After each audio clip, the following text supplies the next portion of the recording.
क्या आपने कभी सोचा है कि पार्लियामेंट में सांसदों की सीट कौन तय करता होगा? आखिर किस पार्टी का एमपी कहां बैठेगा या बैठेगी, ये कैसे तय होता है? क्या सांसदों के पास अपने मन से सदन में सीट चुनने का अधिकार होता भी है या नहीं?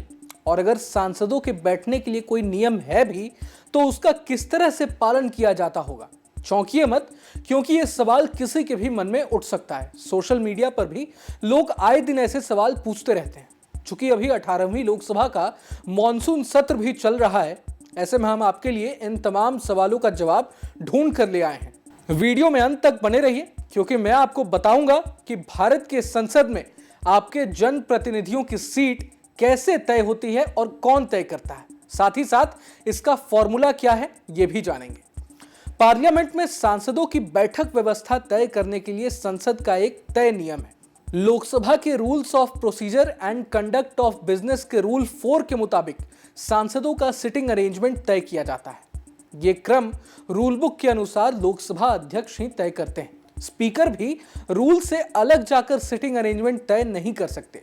खास बात यह है कि सिटिंग अरेंजमेंट के लिए एक फॉर्मूला निर्धारित है और इसी के तहत सभी पार्टी के सांसदों की सीट अलॉट की जाती है।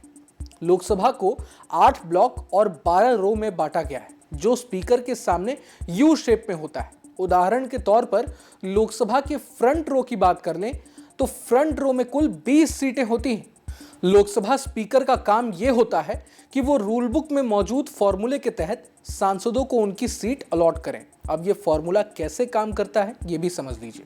फॉर्मूले के मुताबिक किसी भी पार्टी के कुल सांसदों की संख्या को रो में मौजूद कुल सीटों से मल्टीप्लाई किया जाता है, फिर उसे सदन के कुल सांसदों की संख्या से डिवाइड किया जाता है। उदाहरण के तौर पर बीजेपी के कुल 240 सांसद हैं, तो पहली पंक्ति में बीजेपी को मिलने वाली सीटों की संख्या 240 मल्टीप्लाइड बाई 20 डिवाइडेड बाई 543 यानी 8 होगी। खास बात यह है कि यह फॉर्मूला सिर्फ 5 या उससे ज्यादा सीटों वाली पार्टियों पर ही लागू होता है। बता दूं कि यह प्रक्रिया हर पंक्ति के लिए फॉलो की जाती है। हालांकि इसके बाद सभी पार्टियां अपने अनुसार सांसदों को उनकी वरिष्ठता के तहत सीट देती है।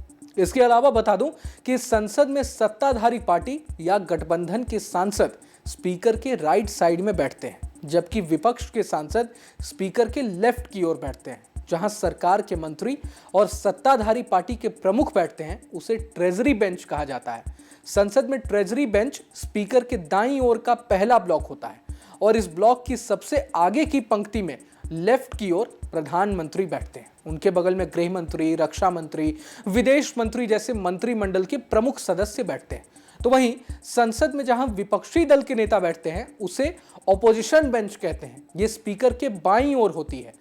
ऑपोजिशन बेंच के पहले ब्लॉक की पहली रो में ऑपोजिशन के फ्लोर लीडर्स बैठते हैं। ये ट्रेजरी बेंच के ठीक सामने वाली सीट होती है, जो पक्ष विपक्ष के बीच टकराव का सिंबोलिज्म होती है। संसद में स्पीकर के ठीक सामने नीचे की टेबल वाले एरिया को वेल ऑफ द हाउस कहा जाता है। यहाँ लोकसभा के महासचिव बैठते हैं। महासचिव के साथ सचिवालय के अन्य सीनियर ऑफिसर भी मौजूद होते हैं। महासचिव और सीनियर ऑफिसर संसदीय कामों और प्रक्रिया में स्पीकर की मदद करते हैं। इसके अलावा सदन में हो रही बहस और कामों का रिकॉर्ड तैयार करते हैं। संसद में आधिकारिक गतिविधियों की जिम्मेदारी इसी बेंच की होती है। एक सवाल यह भी कि अगर संसद में राष्ट्रपति मौजूद हो तो वो कहां बैठेंगे?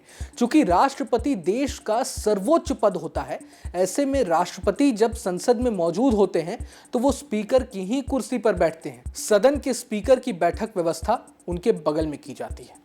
अगर आपको ये वीडियो पसंद आया तो लाइक करें और कमेंट बॉक्स में अपनी राय जरूर बताएं। मैं हूं रोहन शर्मा और आप देख रहे थे न्यूज नेशन। न्यूज नेशन अब व्हाट्सएप पर खबरों के ताजा अपडेट के लिए न्यूज नेशन के इस QR कोड को स्कैन करें।